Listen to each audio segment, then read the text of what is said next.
Hello, and once again, welcome. In this first lesson, we'll cover the fundamentals of SEO, get familiar with some of the basic terminology, and give you the tools to speak knowledgeably about SEO as an industry and a career choice, which we'll get into more in depth in the next lesson. SEO stands for Search Engine Optimization, which is the practice of improving a website's visibility in search. SEO fits into a larger digital marketing strategy and is more focused on obtaining free or organic traffic. Other digital marketing roles can work in close alignment with an SEO strategy. Other roles within the digital marketing umbrella include search engine marketing, which is the practice for bidding for paid advertisements in search engines, social media marketing, which can encompass both free and paid social advertising and engagement practices, content marketing, which focuses on writing content for blogs, newsletters, and more, public relations, which focuses on acquiring relationships and promoting newsworthy content, and other related roles. To fully succeed in SEO, you will need to have a good understanding of these disciplines, as well as the ability to work closely with other marketing roles for your mutual benefit. You will even discover many different schools of thought and specializations within the SEO industry itself. For example, some people like to choose a specialization such as local SEO, technical SEO, or SEO copywriting, while others like to have a broader specialization and work in all areas. There is even contention among SEOs about white hat versus black hat versus gray hat.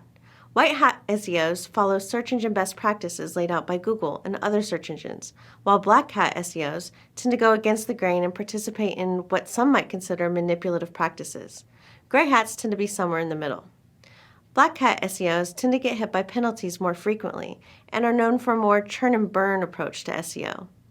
In this course, we are focusing on white hat tactics that will not result in you getting penalized or banned from search engines. However, I do advocate spending some time on your own to learn about the different SEO schools of thought. You may also wish to test various practices on your own websites, as this will help you gain a better understanding of how search engines and SEO works. With SEO, the best way to learn is through practice and continual testing. During this course, we will refer to search engines quite frequently.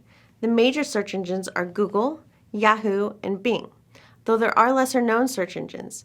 These include international search engines such as Baidu, which is China's major search engine, Yandex, which is Russia's major search engine, and Naver, which is South Korea's major search engine. Unless you are working on an international SEO strategy and using foreign languages, you won't work much with these search engines. However, it is important to know of their existence. When we refer to search engines throughout the course, we are mostly referring to Google, as Google has the largest market share out of all search engines. While it's important to know of other search engines and to not put all your eggs in one basket, SEOs and clients have a large interest in optimizing for Google particularly. Some SEOs even joke that we are not search engine optimization experts, but Google optimization experts.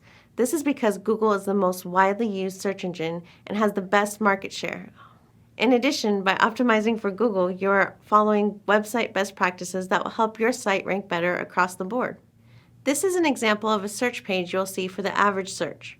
Each page has 10 organic results here in the middle. Along the top and side of the search result, you will see ads. These are what search engine marketers focus on. These ads bid on queries or keywords similar to what we optimize for in SEO, so their ad will show up preferably on the first page of search. When we talk about SEO and some of the changes that Google makes, it is important to remember that Google is a for-profit enterprise, and these ads are how they make a great deal of their profits. Like search engine marketers, SEOs want their website to show on the first page as well. However, we focus on the organic listings. Our goal is to get our or our client's website to show as high as possible for relevant keywords within these organic results. It is important to note how clicks on a result and visits to a website are dramatically affected by the position of the result. Studies have shown that a little over 71% of all traffic to a website is visits from the first page of results. Users are more likely to simply refine their search query rather than continue on to the second page of search results. In fact, these first 5 results in the organic listings bring the highest percentage of traffic, accounting for approximately 68% of clicks to a website. Boosting a website just a few positions in search can boost a website's traffic significantly. Alternatively, it's important to make sure your site is healthy and well optimized so you don't lose positions or traffic. The trick, however, is to make sure you are optimizing for the right keywords that are most likely to lead to an engaged visitor who converts. This will fall into keyword psychology and research, which we will cover in upcoming chapters.